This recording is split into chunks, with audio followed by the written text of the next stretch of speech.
All right, Shalom. First and foremost, giving all glory, honor, and praise to Yahweh, Ba'asham Yahweh Shai, Ba'asham Rakha Kwadash. Double honor to the apostles and the elders of Great Millstone who teach well, taught us his truth.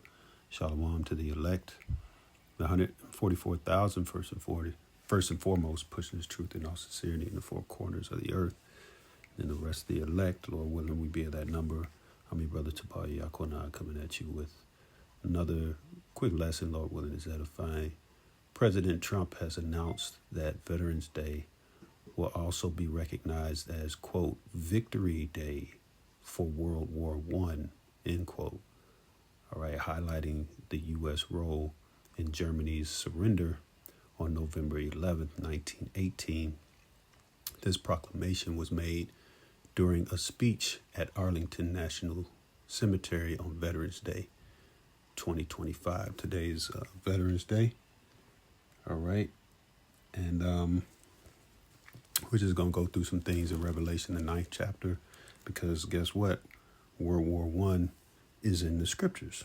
All right. So this is the book of Revelation, chapter 9. It says, "And the fifth angel sounded, and I saw a star fall from heaven unto the earth, and to him was given the key of the bottomless pit." Now that the bottomless pit represents Europe.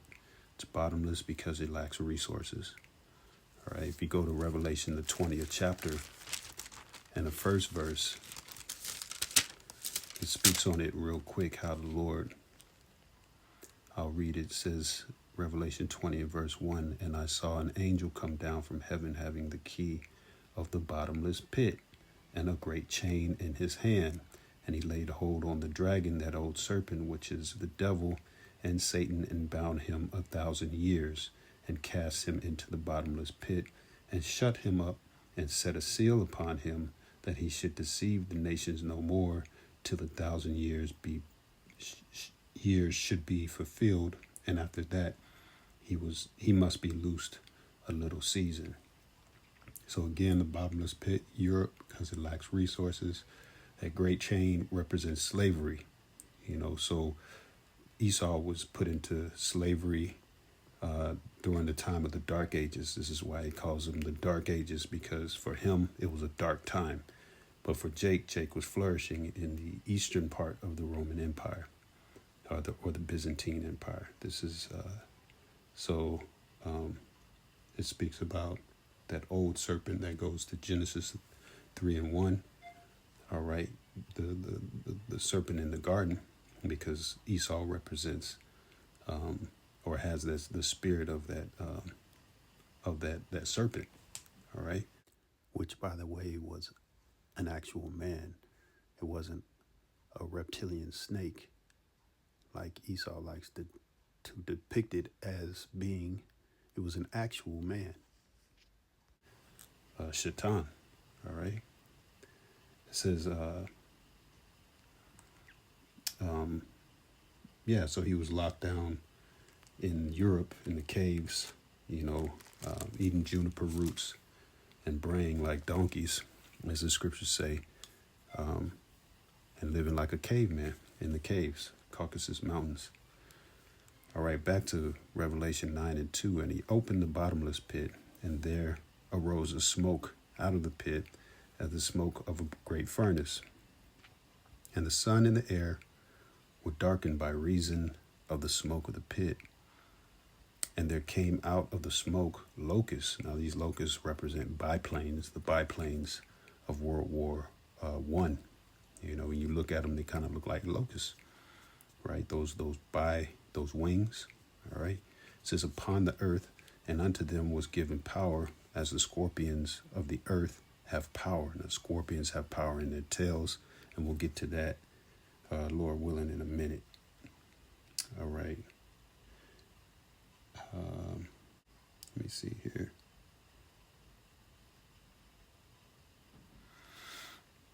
It says in verse 4, Revelation 9 and verse 4, "And it was commanded them that they should not hurt the grass of the earth, neither any green thing, neither any tree, but only those men which have not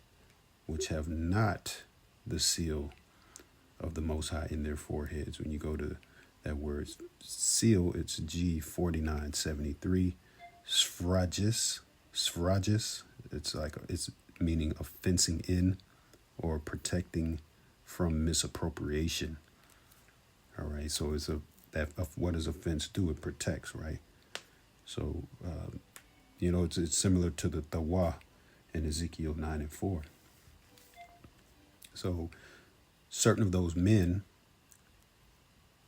the elect would come out of those men on those battlefields. So the Lord is telling these locusts and basically any kind of death, lurking and doing his thing. Basically, Satan, don't touch my elect, touch not mine elect. All right. Again, Ezekiel 9:4. Because, in the sack of a man, he holds the future. He holds his lineage, right? What does the scripture speak about? How they the pedigree. Let me see if I can grab it real quick. Pedigree.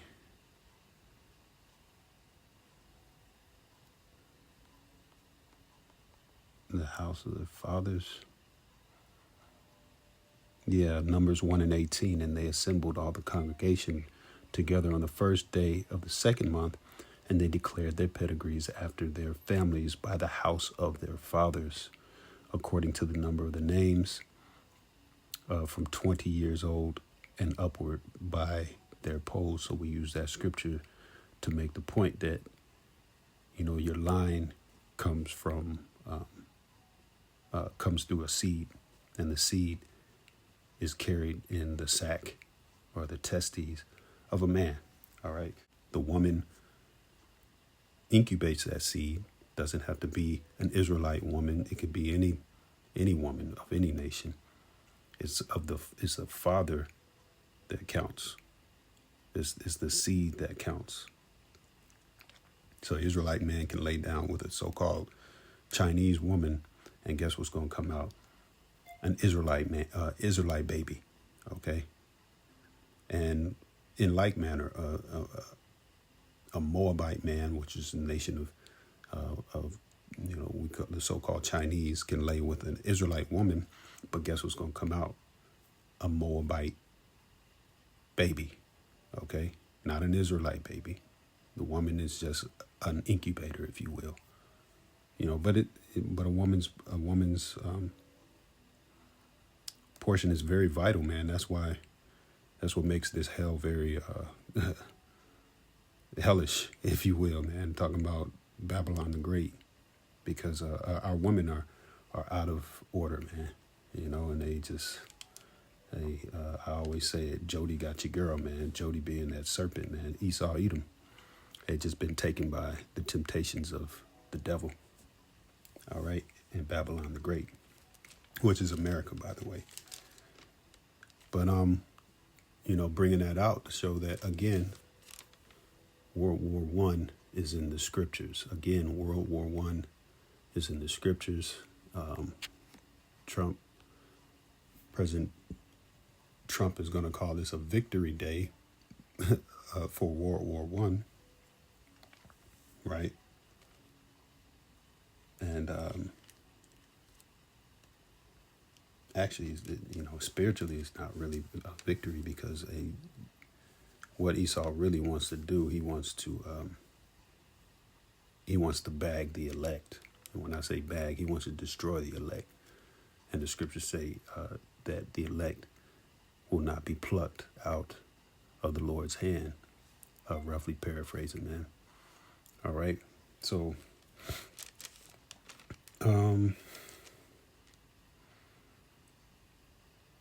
let's see. Revelation 9 and verse 5. And to them it was given that they should not kill them, but that they should be tormented 5 months. And their torment was as the torment of a scorpion when he striketh a man. All right. Verse 6, and in those days shall men seek death and shall not find it, and shall desire to die, and death shall flee from them. Right? So, very brutal war. Men were disfigured and maimed to the point of where they just praying for death. And what does it say? It says, and shall desire to die, and death shall flee from them. So there's a lot of disfigured men in those days that survived the war. And the Lord can do that, man. The Lord is the author of life and death, man. He could take you out whenever he wants to, or he can leave your spirit within a maimed and disfigured vessel.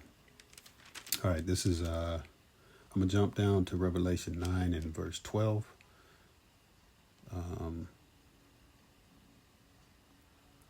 It says, actually, I'm going to jump up to verse 11. Actually, verse 10. It says, and they had tails. This is going into the locusts, because I was talking about going into this point. And they had tails like unto scorpions, and there were stings in their tails. That's the gunner set up on the tail of the biplane. And their power was to hurt men 5 months. Right, that 5 months goes into 5 years. It says, verse 11, and they had a king over them. That king is Kaiser Wilhelm II. He was the last emperor, German emperor. Kaiser means king or Caesar, right? And it was he ruled from 1888 to 1918. We just read, it said Victory Day for World War I, highlighting the U.S. role in Germany's surrender on November 11th, 1918. All right, I'm of the belief that, and this is my personal belief, that that President Trump is a Teemanite, which is the tribe of, his line goes back to the Germans, which are the Teemanites, which is a tribe of, Esau, Edom, of course. All right, and they're known for, their lightning war. The Nazis were known for their lightning warfare, for their, of course, for the science and technology. This guy, Kaiser Wilhelm, was deep off into that too. Just for their brains, and, people could say all they want about Trump, how stupid he is, whatever, but hey, he's pushing things very fast in the spirit of lightning warfare. I forget the name. What is it? Blitzkrieg. All right, in that spirit, and he's doing all kinds of. He's leveraging technology, and he's doing all kinds of science and technology. He's leveraging all of that, in order to get what he wants. All right, and absolutely economics.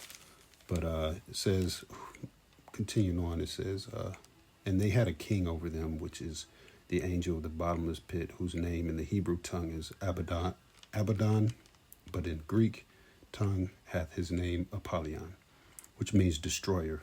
So, let me see.